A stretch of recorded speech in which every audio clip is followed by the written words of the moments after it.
Saudara-saudara terkasih, terima kasih.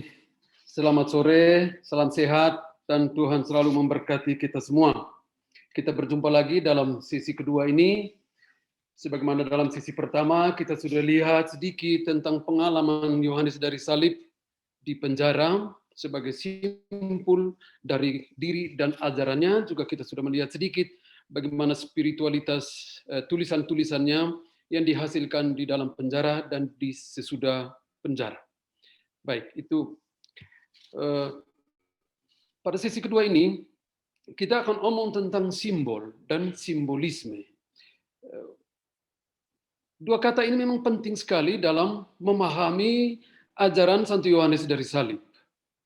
Karena seluruh karyanya itu dipenuhi dengan simbol, ungkapan simbolis, metafora, kiasan, gambaran-gambaran, dan perbandingan-perbandingan.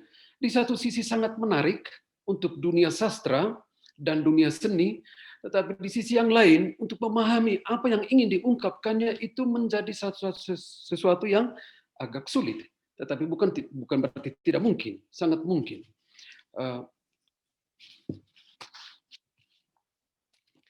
Kita mengenal dalam tulisannya itu banyak sekali simbol, dan simbol-simbol yang utama yang bisa kita kenal itu pendakian, simbol pendakian dalam puisi-puisi dan dalam prosa ya. Malam gelap, kekasih, nyala, dan sumber. Itu simbol-simbol yang memang kuat. Dalam prosa juga demikian. Dalam buku pendakian Gunung Karmel, simbol pendakian dan gunung itu menjadi simbol yang utama. Dalam malam, ada kata keluar. Sedangkan dalam kidung rohani, ada kata kekasih. Sedangkan dalam nyala api cinta, nyala cinta, ada simbol nyala. Ini simbol-simbol utama, simbol-simbol besar yang ada dalam tulisan. Tetapi ada banyak sekali simbol-simbol pendukung yang kita bisa temukan di dalam tulisan ini. Baik. Pokok-pokok yang akan kita lihat dalam diskusi kita kali ini yaitu pengertian tentang simbol. Saya coba ambil 1-2 filsuf yang bicara tentang simbol, lalu simbol sebagai pengantara. Lalu kita akan lihat simbolisme San Juanistas, simbolisme San Juan.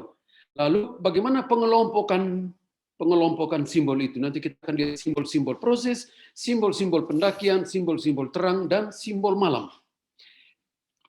Kita akan lihat secara garis besar saja, hanya untuk membuka gambaran wawasan kita ketika kita membaca atau mendengar tentang kata-kata yang ungkapan-ungkapan simbolis ini, supaya kita bisa sedikit mengerti apa yang ingin dikatakan oleh Santo Yohanes.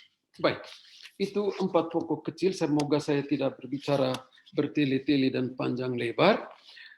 Ini beberapa simbol yang dipakai, simbol pendakian, simbol malam gelap, simbol terang, dan lain-lain. Baik. Menurut Kamus Besar Bahasa Indonesia, simbol berarti lambang, menyimbolkan atau melambangkan sesuatu. Sedangkan simbolisme berarti perihal, pemakaian simbol atau lambang untuk mengungkapkan ide-ide. Dan ide-ide ini teristimewa dalam karya sastra dan karya seni. Sedangkan seorang filsuf, Paul Ricoeur, dia mengatakan bahwa simbol itu selalu menggerakkan, menghidupkan, dan mengaktifkan pikiran kita, intelektual kita, untuk apa? Untuk aktif dan reaktif. Pikiran ini digerakkan oleh simbol untuk apa? Untuk memahami atau untuk mengerti tentang makna sesuatu. Nah, banyak penulis yang mengatakan bahwa para ahli mistik, ahli teologi mistik, selalu berbicara melalui simbol, karena simbol itu dirasa sebagai penyatu utama semua pengalaman mereka, semua tulisan mereka. Tidak heran Yohanes dari salib juga menggunakan simbol untuk mengungkapkan ini. Kenapa? Karena bahasa manusia sangat terbatas untuk mengungkapkan seluruh pengalaman-pengalaman batinnya. Sulit kita mengungkapkan. Ya, dalam hidup kita sehari-hari, orang yang terlalu gembira, dia tidak bisa ungkapkan dengan kata-kata, tapi dia hanya bisa menangis. Begitu juga dengan orang yang begitu sedih. Pada batas tertentu, dia tidak bisa mengungkapkan kesedihannya itu dengan kata-kata. Karena kata-kata sangat terbatas untuk mengungkapkan perasaannya itu. Maka keluarlah air mata. Jadi air mata itu bisa menjadi simbol kesedihan dan juga bisa menjadi simbol kegembiraan. Nah, Santo Yohanes dari Salib juga merasakan itu, keterbatasan bahasa untuk mengungkapkan begitu berlimpahnya pengalamannya itu. Sehingga dia menulis di dalam Kidung Rohani, dalam prolog nomor 1, dia katakan demikian. Siapa yang bisa menulis tentang apa yang dibuatnya, yang dibuat oleh Allah, bagi jiwa-jiwa yang jatuh cinta mengerti, dan di dalamnya ia berdiam. Dan siapa yang bisa mengungkapkan dengan kata-kata apa yang dirasakan, dan akhirnya apa yang dibuat oleh Allah, agar jiwa itu menginginkan. Tentu tidak seorang pun bisa. Juga jiwa-jiwa yang sudah mengalami itu sendiri pun tidak sanggup. Artinya Santo Yohanes dari Salib katakan, dia sendiri yang sudah mengalami itu, tidak sanggup untuk mengatakan, apalagi kita yang tidak mengalami itu, lebih tidak sanggup lagi. Karena itu, inilah menjadi alasan mengapa berhadapan dengan apa yang dirasakan dan kelimpahan roh yang mencurahkan rahasia-rahasia dan misteri-misteri itu dijelaskan lebih dengan gambaran-gambaran, perbandingan-perbandingan, persamaan-persamaan ketimbang dengan akal budi.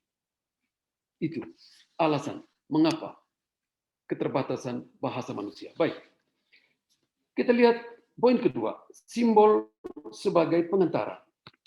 Ya, kita baca dalam kitab suci, Yesus juga menggunakan banyak sekali simbol-simbol untuk menjelaskan sesuatu yang sulit dimengerti, diterima dengan akal kita yang terbatas.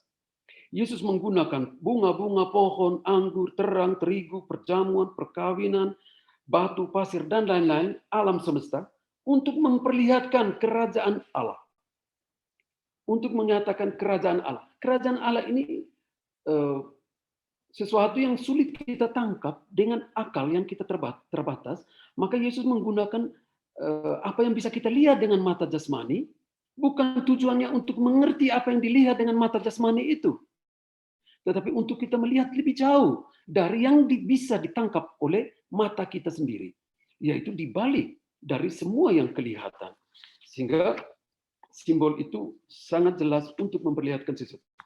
Dalam hukum, ya, dalam kitab Katekismus Gereja Katolik juga dikatakan demikian. Saya kutip satu perikop ini, satu kalimat ini. Dalam kehidupan manusiawi, tanda dan lambang mendapat tempat penting.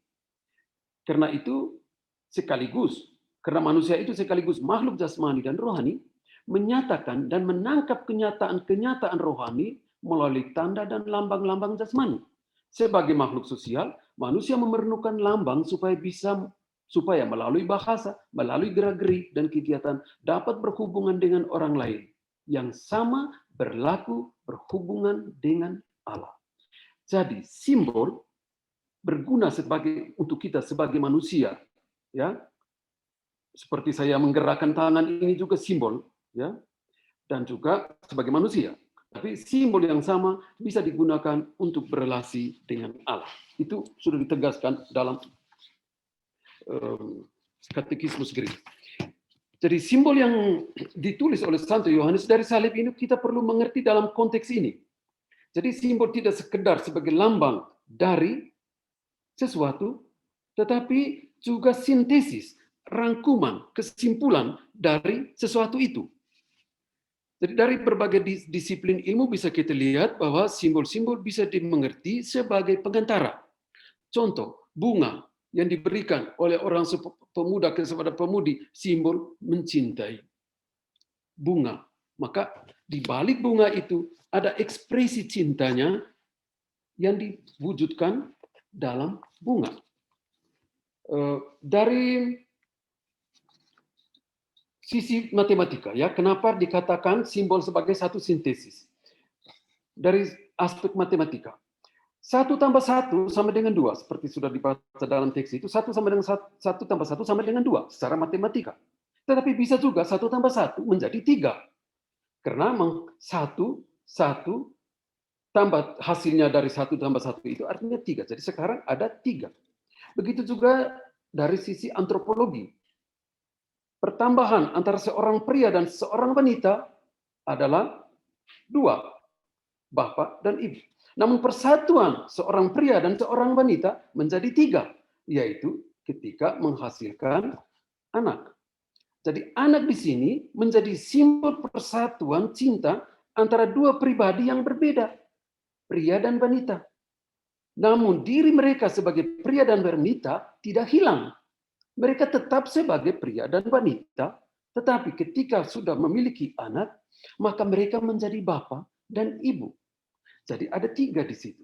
Sehingga dikatakan simbol itu bisa menjadi satu sintesis. Nah, untuk mengerti simbol yang digunakan oleh Yohanes dari salib, maka dalam konteks ini yang kita harus mengerti sebagai satu realitas, menggambarkan realitas yang lain, kenyataan yang lain, tetapi juga sebagai sintesis dari 2 kenyataan yang berbeda.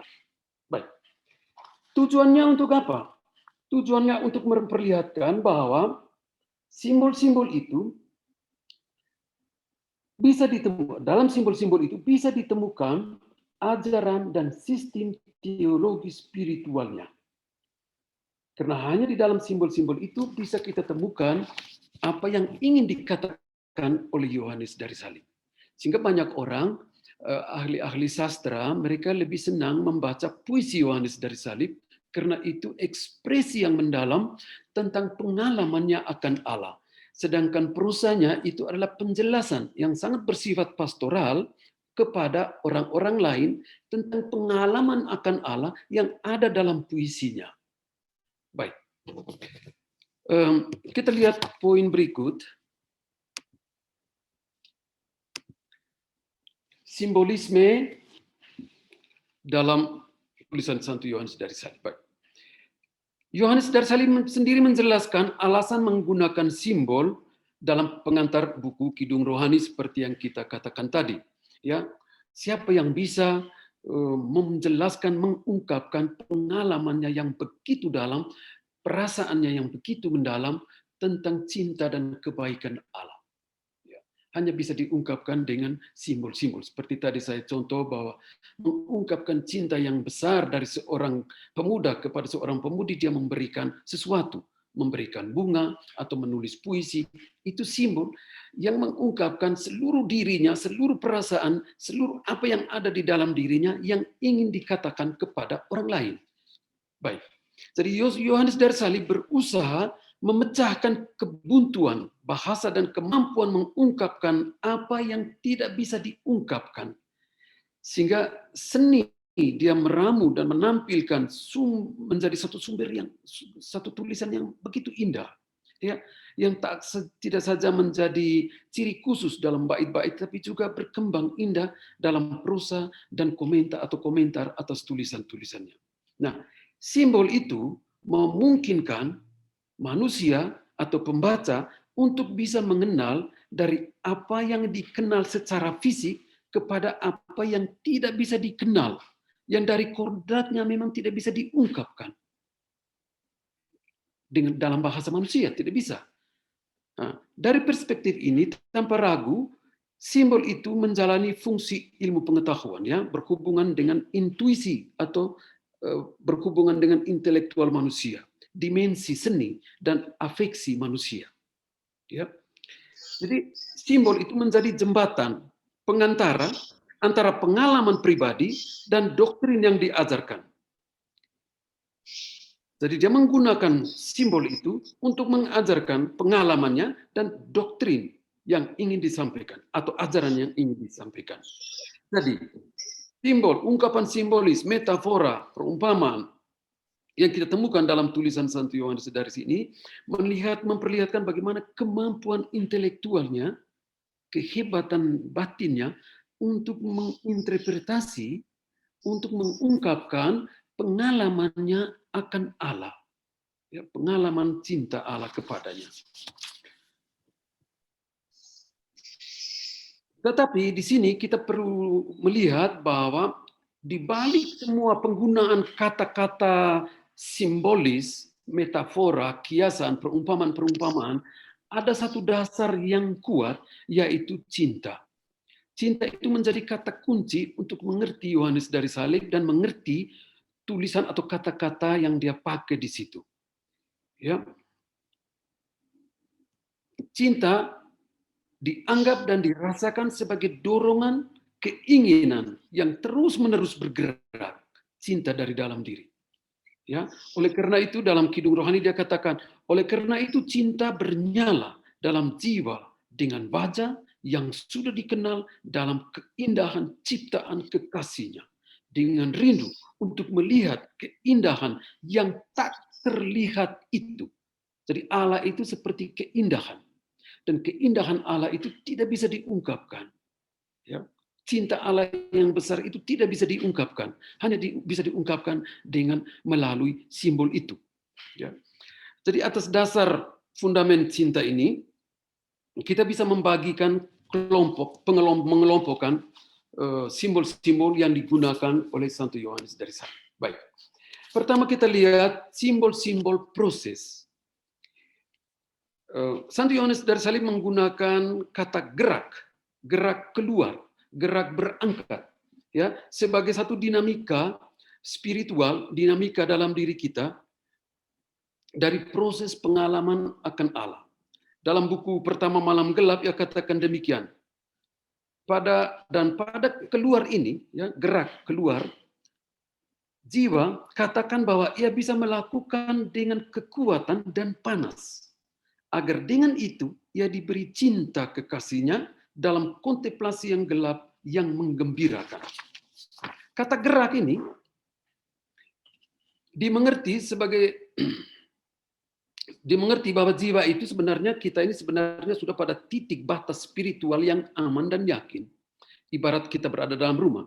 Namun dorongan cinta yang datang itu membuatnya harus mengatasi dan keluar. Untuk masuk kemana? Dia harus keluar untuk masuk ke ruangan yang lain, yaitu ruangan di mana kita bisa bertemu dan mengalami kerahiman Allah. Sehingga dalam Kidung Rohani dia berkata begini, ku cari kekasih-kekasih, kan kudaki gunung-gunung dan lembah-lembah, tak akan ku petik kuntum bermekar, tak akan ku gentar binatang berbisa, dan ku lalui yang kuat dan perbatasan. Contoh kata perbatasan. Kata perbatasan ini menjelaskan tentang apa? Menjelaskan tentang batas antara sisi diri spiritual dan sisi diri indrawi kita. Antara kodrat kita, kodrat yang kodrati dan yang spiritual. Itu ada satu perbatasan. Dan itu menjadi satu yang kuat, sulit untuk kita melewati itu. Hanya dengan dorongan kekuatan Roh Kudus, orang bisa hidup dengan kekuatan Roh Kudus untuk mengarahkan, menuntun, dan membuat sisi diri indrawi yang penuh dengan nafsu-nafsu itu bisa terarah melalui kekuatan Roh Kudus. Itu contoh ungkapan simbolis dalam kata perbatasan. Baik, tujuan keluar ini adalah supaya orang bisa mencapai apa yang diinginkannya. Dia harus keluar dari dirinya. Baik. Santo Yohanes dari Salib juga menggunakan kata keluar ini, kata kerja salir, bahasa Spanyolnya salir. Ini kata ini bentuknya transitif. Artinya bukan menunjukkan bahwa gerak untuk keluar ini dipaksakan atau terpaksa oleh apa yang datang dari luar diri. Maka saya harus keluar karena dia paksa saya untuk keluar. Tidak. Karena Allah tidak pernah paksa orang untuk keluar. Melainkan datang dari dorongan internal, dari kemauan pribadi untuk keluar, dorongan batin. Ya, dorongan batin ini adalah karya cinta Allah. Maka dia harus keluar karena dorongan kekuatan cinta Allah, bukan karena apa yang datang dari luar memaksa dia untuk keluar. Ya, sehingga dia menggunakan kata salir. Baik. Artinya gerak keluar di sini mengikuti irama batin yang sudah dipenuhi dengan cinta Allah. Hanya kekuatan cinta Allah itulah yang buat orang bisa keluar untuk memberi cinta itu kepada orang lain. Tanpa kekuatan Allah mustahil orang bisa keluar. Sehingga di dalam Kidung Rohani maupun di dalam Malam Gelap, dia menulis demikian. Pada suatu malam gelap, dalam rindu dengan kobaran cinta, oh rahmat sukacita, aku keluar tanpa terlihat. Dalam Kidung Rohani ia menulis, Aku keluar sambil berteriak memanggilmu, namun kau pergi berlalu. Ya. Jadi itu dorongan cinta Allah yang datang supaya dia bisa keluar untuk mencari yang terbaik, untuk mencari yang terindah, untuk mencari yang lebih mulia yang ada di dalam diri Allah atau yang ada di dalam diri kita sendiri dan di dalam diri sesama. Jadi kata keluar selalu disertai dengan kata jalan atau berjalan, ya, sebagai konsekuensi akibat dari kata gerak ini. Nah, kita temukan serentetan kata-kata yang menggambarkan pergerakan jiwa ini, ya, proses jiwa untuk keluar dari dirinya dan masuk ke dalam diri Allah, atau proses Allah masuk ke dalam diri dan bagaimana manusia berproses untuk membuka diri dan membiarkan Allah masuk ke dalam dirinya. Ya, misalnya kata berjalan, kata melangkah, melewati, berlari, menuntun, pergi, datang, membawa, mengirim dan lain-lain. Ya, baik. Di alinea berikut itu ada beberapa kutipan-kutipan yang memperlihatkan tentang simbol-simbol proses ini. Baik. Kita lihat kedua, simbol pendakian. Kata jalan atau kata bergerak keluar tadi berkaitan erat dengan simbol pendakian. Dari tokoh-tokoh biblis kita juga bisa lihat bagaimana gunung itu adalah simbol kebesaran Allah, maka simbol Allah berada di atas gunung, maka orang harus mendaki untuk mencapai Allah di atas gunung. Ada Gunung Tabor, Gunung Karmel, Gunung Horeb, dan lain-lain. Itu bisa kita temukan. Bagi Santo Yohanes dari Salib, gunung yang harus didaki ini adalah tempat simbolis. Karena di puncak teratasnya adalah tempat atau ruang di mana ada perjumpaan antara Allah dan manusia. Beberapa kutipan yang bisa menjelaskan proses pendakian ini bisa kita lihat dalam satu pendakian Gunung Karmel prolog. Cara mendaki sampai tiba ke puncak gunung, yakni kondisi tertinggi yang di sini kita sebut persatuan jiwa dengan Allah. Dalam kidung rohani, Santo Yohanes dari Salib juga menekankan status ketinggian gunung yang mengidentifikasi itu dengan kekasih, ya, kekasih dengan gunung. Jadi gunung yang tinggi itu seperti kekasih yang begitu tinggi yang membuat dia harus pergi mendaki untuk menggapai kekasihnya itu. Sehingga dia menulis demikian, kekasihku gunung-gunung, gunung-gunung punya ketinggian, gunung-gunung itu adalah kekasihku dan untukku. Ya, nanti itu Kidung Rohani 13 nomor 6. Dalam komentarnya tentang gunung ini ia katakan demikian, karena gunung-gunung yang tinggi dimengerti di sini sebagai kebajikan. Di satu pihak karena ketinggiannya, di pihak lain karena kesulitan dan upaya yang dimiliki untuk mendakinya, yang dengan kebajikan-kebajikan itu dikatakan bahwa jiwa akan terlatih dalam hidup kontemplatif. Jadi ini ekspresi simbolis tentang gunung yang perlu didaki. Jadi proses pendakian, dia harus keluar untuk mendaki gunung ini, karena di atas gunung itu adalah Allah. Bagaimana mencapai Allah? Dengan kebajikan. Kebajikan itu diperlihatkan dengan gunung yang tinggi dan gunung yang kokoh, yang kemauan atau upaya untuk mendaki mencapai Allah hanya dengan kebajikan. Baik. Simbol lain tentang pendakian ini ditemukan juga dalam kata terbang. Terbang menggambarkan tentang diangkatnya jiwa sampai ke dalam diri Allah. Ada konotasi puitis dan doktrinal. Karena jiwa dimurnikan dan diilahikan. Jiwa tidak bisa terbang sendiri. Dia harus dimurnikan dan disendirikan dari segala halangan-halangan yang bisa membatasi dia untuk bisa terbang.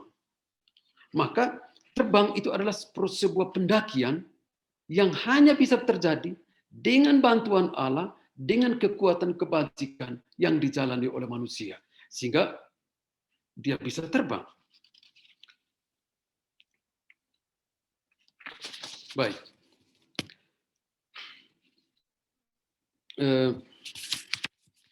Jadi jiwa itu perlu menjadi burung yang tersendiri, ya, terpisah, ya, memisahkan diri dari segala ikatan dan keterbelengguan dari apa saja yang menghalangi dia.